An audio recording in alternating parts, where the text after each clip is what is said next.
এই পাকা আম দিয়ে যে কত মজার মজার রেসিপি তৈরি করা যায়, আসলে এই রেসিপিগুলো যদি একবার বাসায় ট্রাই না করেন তাহলে বুঝতেই পারবেন না।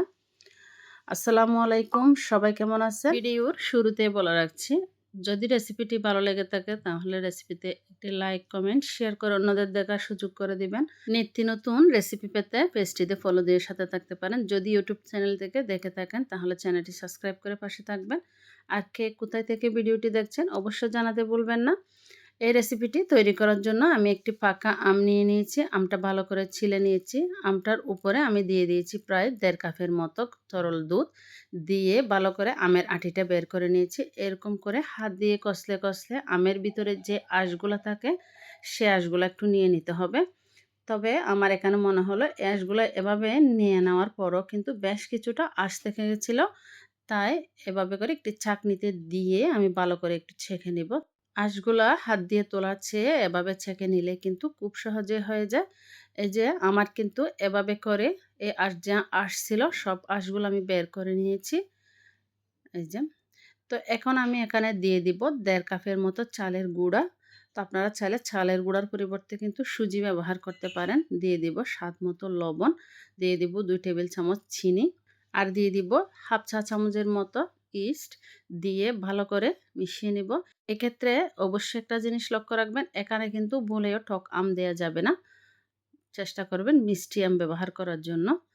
তো আমার মনে হলো এই ব্যাটারটা একটু পাতলা হবে, তাই এখানে আমি আরও আধা কাপের মতো চালের গুঁড়া দিয়ে দিয়েছি। সাথে দিয়ে দিয়েছি নারকেল। আমি কোড়ানো নারকেল দিয়েছি, আপনারা চাইলে কিউব করা নারকেলও দিতে পারেন, ওটা খেতেও বেশ ভালোই লাগে। এভাবে আমার মিশানো হয়ে গেলে এটা আমি রেস্টে রেখে দিব প্রায় 10 মিনিটের জন্য। এখন আমি নিয়ে নিয়েছি এখানে কয়েকটা কাঁঠালের পাতা। কাঁঠালের পাতাগুলো আমি একটা শেপ দিয়ে দিব, মোটামুটি ফানের শেপ বলতে পারেন। এভাবে দিয়ে একটা টুথপিক দিয়ে একটু মুখটা বন্ধ করে দিলে হয়ে যাবে।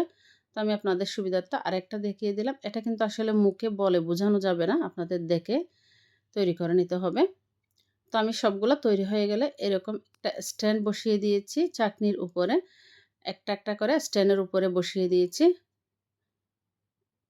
এখন এই যে আমার ব্যাটারটা মোটামুটি ফ্লাফি হয়ে এসেছে।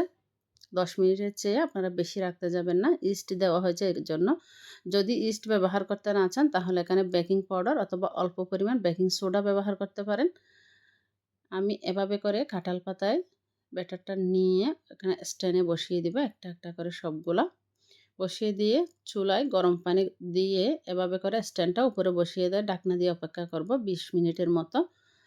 তো যা অবশিষ্ট ব্যাটার ছিল এরকম একটা কেকের মোল্ড নিয়েছি, নিচে কিছুটা ঘি ব্রাশ করে ব্যাটারগুলো দিয়ে এটা আমি ফানের ভাপে দিয়ে দিলাম। এই যে আমার এই পিঠাগুলো কিন্তু হয়ে এসেছে। মাশাআল্লাহ খুব সুন্দর হয়েছে, একদম ফুলকো ফুলকো হয়েছে। এখানে আমি এই কাঁঠাল পাতার মধ্যে হালকা একটু তেল ব্রাশ করে নিই, যার কারণে পিঠাগুলো লেগে যাচ্ছে। যাদের হাতের কাছে কাঁঠাল পাতা পাবেন না, আপনারা কেকের মোল্ডে কিন্তু এই পিঠাটা বসাতে পারেন। এটা কিন্তু খেতে আরও বেশ টেস্টি ছিল। যে আমার এই পিঠাটা দেখেন, এটা কিন্তু আরও অনেক সফট হয়েছে। এটা খেতে বেশ ভালো ছিল। আজকে এই পর্যন্ত। আল্লাহ হাফেজ।